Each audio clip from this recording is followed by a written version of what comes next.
Welcome to our next Anno 117 recap video. June has been another big month. At the beginning of the month, we had the release date, the pre-order, and much more. And I actually already covered that in a specific video. Don't hesitate to check in the video description below if you want to watch that one first. Today, we're gonna focus on the military live stream that just happened and that honestly brought tons of detail into what we can expect for military. So I'm going to show you in the background some images from that live stream. And of course, don't hesitate to share in the comments below if you have any questions or thoughts about all of this. I'm really keen to hear your thoughts. We know that Anno 117 military is going to be a lot more important than in Anno 1800. It's going to be a lot more kind of diverse because in top of having the naval battles, which are still there like in Anno 1800, you will also have land combat that is coming back. And this is land combat, not just with towers and walls, but also with actual troops, so RTS style, if you wish, right? And they felt that it was important in this game to have this, given how legions were so central to the Roman Empire. And I do agree with that. At the same time, let's be very clear that it's not going to be total war, and it's also coming with choices. It's not like you have to go all in into military. So it's not going to be total war. At the end of the day, this is still first and foremost a resource management game, a city builder, right? You are focusing on your economy, and you will need a big economy if you want to have an army, right? You will need to have the workforce, you will need to have the income to support it, and you'll have to also have the industry to create those weapons, those armors, etc. So this is not first and foremost switching to a military game. This is still a management game, but the military will be more important. But it will also be a choice. They have made it clear that while, of course, in this campaign, I think you will have to play a bit with military, like it was in Anno 1800. In the sandbox, you can choose to have military or not, right? You can choose to have no AI at all and be totally at peace the whole time. You can decide to have some AIs, but probably some that are very easy and therefore will never attack you. Or you can go full in with very advanced AIs, like we had like 3 stars AIs, if you wish, that will probably declare war on you for sure. And even for the beauty builders, I think this is bringing something. Maybe you don't have AIs and so you don't want to go to actual war, but it enables you to create walls, to create towers, to create encampments. To bring this into your city, I think will make them feel a lot more realistic. So military is deeper, it's more important, but it's not mandatory. Now, how does that even work? We're gonna have 3 recruitment buildings, at least that's what they've shown so far. A barrack for the infantry troops, the equitum for the cavalry, and then a siege workshop, right, for your catapults and your ballistas. In each of those buildings, you also have multiple units, multiple types of troops. For example, in the infantry, in the barracks, right, we saw the auxiliary, we saw the legionaries, we saw the gladiators, and actually we saw 5 of them. Then for the cavalry, the equitum, we saw 2 different ones, and similarly for the siege, we saw 2 different ones. There may be more because you need to research them, right? Or it may be the full number, at least at launch, right? We could also think, we know that in the first year of DLC, we should be expecting a DLC focused on Egypt, right? We also know that there's Albion, where maybe you have different types of troops and maybe you can bring them back, right? So anyway, we know there is multiple units and each of those units will have different requirements, different stats too. So in terms of requirements, if we think, for example, about the auxiliary unit, right, it's the first tier of population for workforce that's needed. And if I understood correctly, it's just weapons and no armors. Versus for the legionnaires, you need the plebeians, the second tier of population, and you actually need weapon, but also armors. Then the cavalry, right, the first type of cavalry is apparently coming from the third tier of population. The gladiators are coming from the Temple of Mars, right? So there's really different kind of requirements for each of these, and I think that's quite important. We also know again that there will be catapults and ballistas. I'm not 100% sure on all of the requirements, but again, we can assume different types of resources needed and probably also different types of tier of populations and things like this. So you have those units, and let's remember these are what I call again units. So for example, for the auxiliary unit, we're talking about 44 people inside one unit, and you move the whole unit. You don't move 44 people one by one, right? You move that unit, which I think is the right way. Like you don't want, for a game like Anno, you don't want to have to go and move each of individual people. I mean, even in Total Wars, you don't do that, right? So I think that's great. And then on top of all of those units, which can move on your island, you can move them, of course, on other islands by transporting them through your ships, right? It takes, each unit will take one space, one cargo slot, if you wish, in each of your ships. So you can move them around. Then you have things you cannot move. These are going to be your towers and your walls. We know, or we actually knew already, there's two types of towers, two types of wall. There's the wooden one that you can construct basically right away. And then there is the stone one. Stone walls and stone tower, which, you have to research, which probably will require a lot more advanced resource too. One interesting thing, by the way, that we saw is that those walls, you can put them on water too. You can create, you can see on the screen right now, a water kind of block, because the troops can actually go through the small rivers. They can walk through the small rivers. So you may want to have those walls there. Then lastly, there are gates, right? You can create gates on your, if you're creating a wall and there is a road, a gate will be created automatically. Those gates actually take workforce and weapons because they're like a mini tower. They will actually shoot. Then the other thing they talk about is encampments.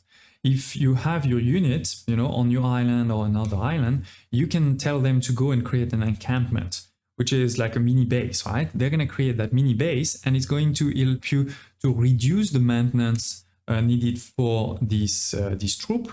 And by the way, apparently it will also help you to regain your health of those troops faster. So we know that you will regain health with time, but if they are in an encampment, it will go a lot faster.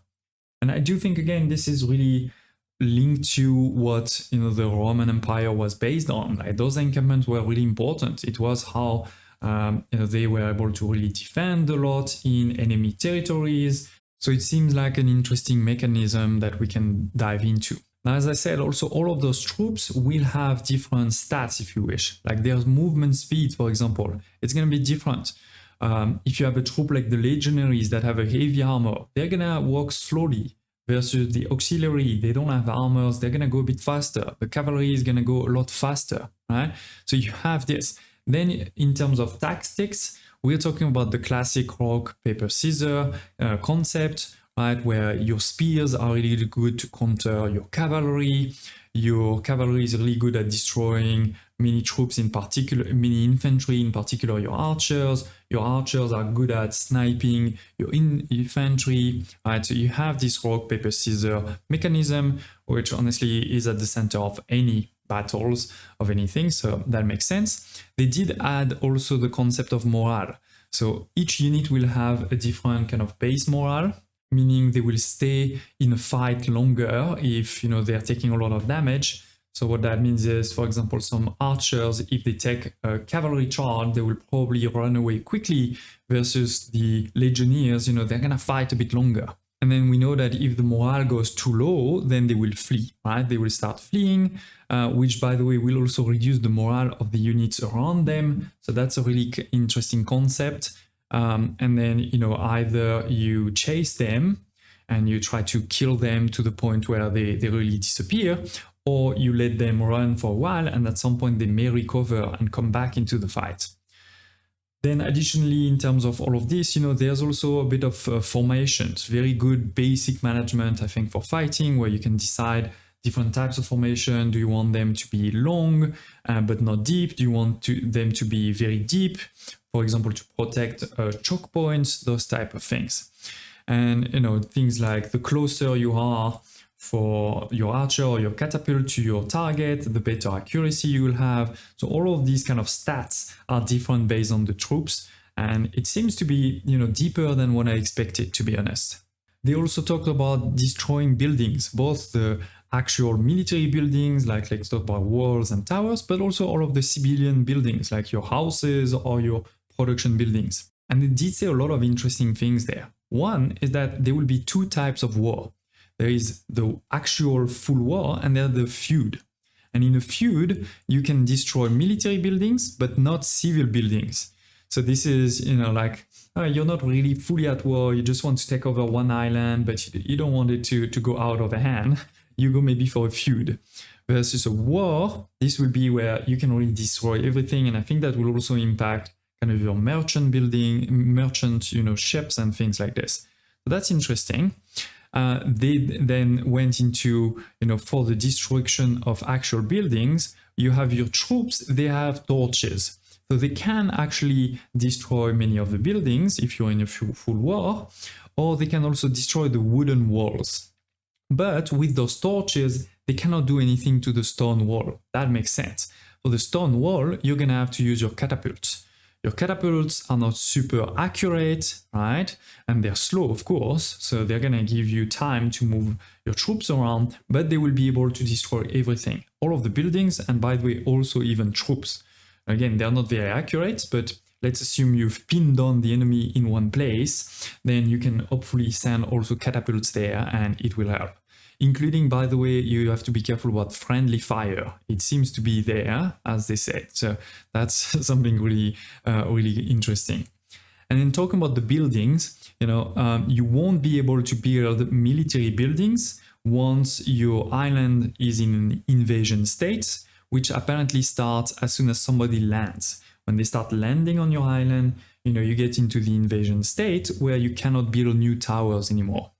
Then at the end of the live stream, we saw a big battle, and that was pretty big army. I think I don't know how end game that was, but it's definitely not beginning of the game. Let's be clear, this was pretty much mid game, end game. I think armies that were fighting. So it seems you can actually get pretty big armies, but it's not gonna happen right away. And at that point, we saw many of the concepts that I just mentioned. But they also told us that you will have the choice if you, again, don't really want to go too deep into the combat, you will have the choice, to let an AI manage your own troop. So, you'll be able to kind of auto-fight, right, if you wish. I wasn't really expecting that, to be honest. I think this is a great feature if it works, right? We need to see how good the AI will be. It shouldn't be too bad, because if it's too bad, nobody is going to want to use it. And it also probably shouldn't be too good, because if it's way better than me, why would I, take the effort to actually fight, even if I want to, right? If the AI is super, super strong, then I'm just going to rely on this. So we're going to have to check it. But again, I didn't expect that. I think that's really cool that they pushed that far. And to recap, when we talk also about the combat, like what's the point of combat? Is to win an island, of course. Right? It could also be to destroy, the enemy's forces so that they don't attack you. But most of the time, I think it's going to be more, you want to take over an island, so you attack, right? And to take over the island, you will need to take over the central villa. It is the one building you place at the beginning on an island. So I think what's great there is, we all know what we need to defend. We know we need to defend that if we don't want to lose the island.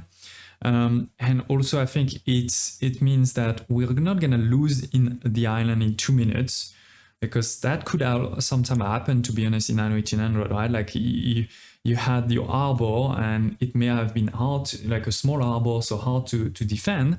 Now it's a bit more, it's going to be somewhere on your island you need to defend.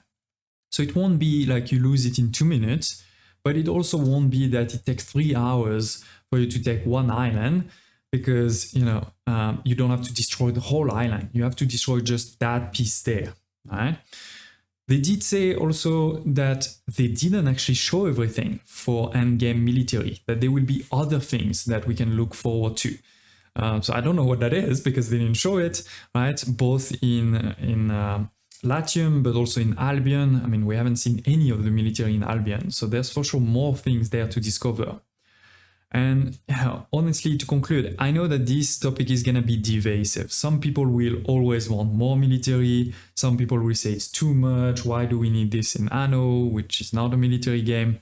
To me, especially for this Roman setting that Anno 117 is in, I feel like they nailed it. Obviously, we're gonna need to play with it, right, to see how like, is it buggy? Is it, does it feel, too overpowered, etc. But in terms of what they're trying to do, in terms of the different functionalities that they've shown, I think it's good. Like, it's not mandatory. It's deep enough that you want to engage in it. It's not just like an auto battle that you don't care about.